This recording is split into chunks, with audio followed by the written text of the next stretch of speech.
Hindi raw alam ni Ombudsman Jesus Crispin Rebulla kung saan nakuha ni Senadora Amy Marcos na may kakasuhang sangkot sa issue ng flood control projects sa January 15. Kaugnay niyan, dalawang personalidad pa ang posibleng imbestigahan ng Department of Justice kabilang ang isang senador. Balitang hatid ni Chino Gaston. Dalawa pa ang posibleng madagdag sa tatlong kasalukuyan at dating senador na humaharap sa preliminary investigation ng DOJ sa maanumalya umunong flood control project. Ayon kay Ombudsman Jesus Crispin Remulla, Yung tatlo muna, pero parang meron pang-apat na tinitingnan namin at pang-lima, pero yung isa senador, yung isa hindi na senador.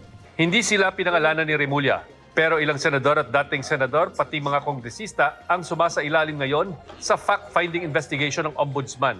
Kapag nakitaan sila ng basihan, saka sila isasailalim sa preliminary investigation kung saan bibigyan sila ng pagkakataong sagutin ang mga aligasyon at magsumite ng mga ebidensya. Kung may sapat na ebidensya, saka sila sasampahan ng kaso. Sabi rin ni Remulla, magiging matipid na raw siya sa pagbibigay ng mga detalye kung kailan magsasampa ng kaso at posibleng maglabas ng arrest warrant. Kasi it's misinterpreted and some people want to push the issue more and try to put a date. I will not do that. Tapos na tayo ron. I think we've learned our lesson from that.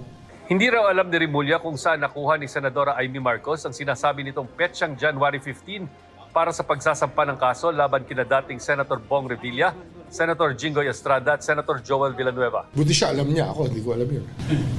So there's no truth to that? Ewan ko na saan nagagaling. Ang Malacanang dumistansya sa impormasyong nakuha rin umano ni Marcos na ilang dati at kasalukuyang senador ang sunod na kakasuhan kaugnay ng flood control scandal.